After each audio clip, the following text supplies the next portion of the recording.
In this video, we'll be talking about two major things. We'll be talking about the Land Use Act. I'll just be running through some of the key terms and key laws that applies to real estate that realtors need to know, and also investors also need to know. Now, we're talking about sales agreement as well. So let's run swiftly through it. Now, one of the key provisions in the Land Use Act is that all land in a state belongs to the governor. He holds it in trust for the people. So all lands in a state belongs to the governor. He holds it in trust for the people.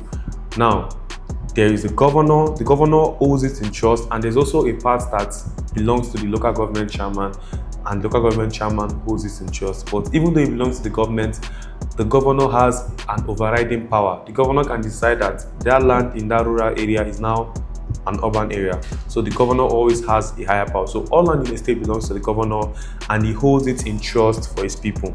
Now, the second provision is that individuals only get a lease for 99 years. So if you're buying a land in a state, you only have 99 years to use that land.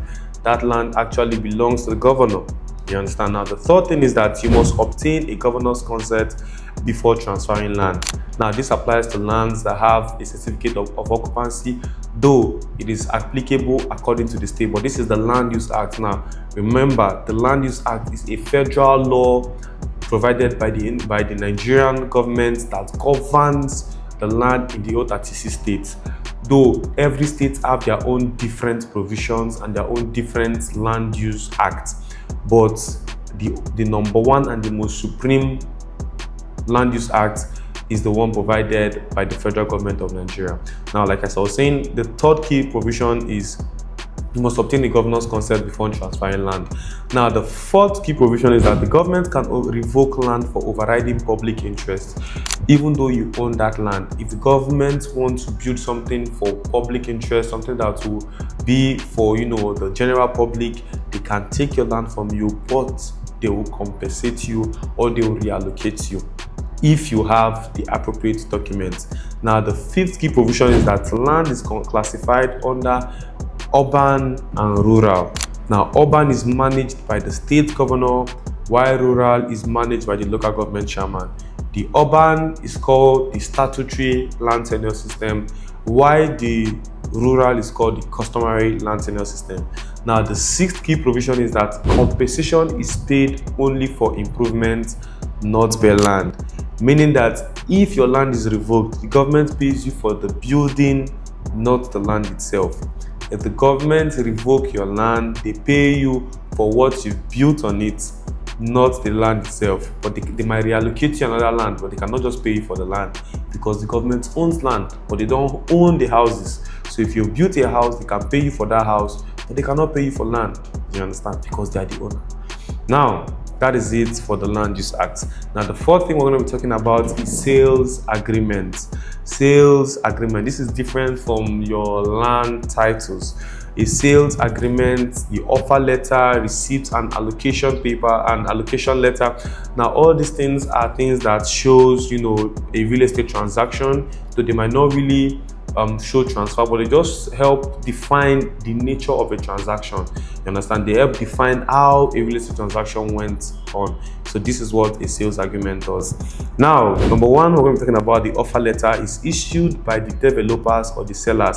Now, an offer letter states all the terms required by both parties involved in a transaction. If I want to sell a land to you, I can give you an offer letter stating what I want from you and what you should expect from me. I'm going to put the plot size of the land, the price. If there's a payment plan, maybe 6 months, I'll state how I want you to pay me. I don't want you to start paying me 10 naira. I can tell you this is how you're going to pay me. This is the extra fee, the documentation fee, the development fee. This is the terms and condition. You understand? So I can give you all this. I'll have to create an offer for you and show you the nature of the transaction, what I expect from you, and what I'm going to do for you in return. Now, if you're okay with this offer letter, you can now sign it. Now, the second thing is the sales or purchase agreement. It's also called the contract of sale. Now, this is a binding contract that confirms the sale. Now, this one happens after I have bought a land. It is just like a deed of assignment, but not really a deed of assignment. And most of the times, this usually comes in play when you are doing payment plan. It confirms a sale that, okay, you have bought this land, this person have bought this land, I've sold this land to this person.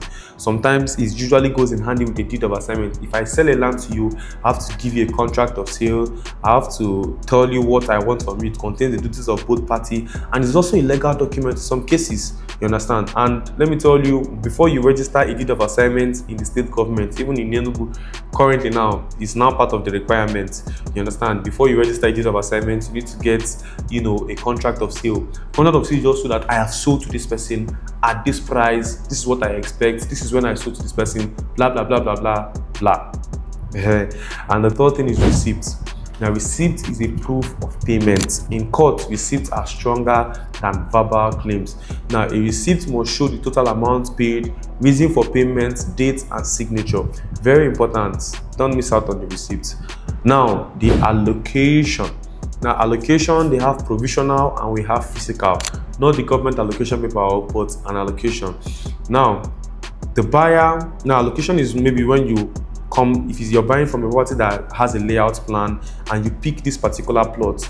When you pick that plot, they should allocate that plot to you on paper. They should give you a document that shows that I've allocated this plot to you. You understand that you've selected this plot and I've allocated this plot. So meaning that I cannot sell that plot again.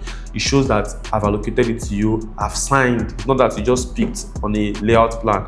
No, after you even pick, I also sign. So tomorrow now, I'm not going to push you from plot 20 to plot 50. That's why you need the provisional allocation paper. Then we now have the fiscal allocation. Fiscal allocation is when the buyer now comes and you are now seeing the exact plot on ground, or you are handed the keys to a property. This is fiscal allocation. After picking on paper or the layout plan, you should see it on ground.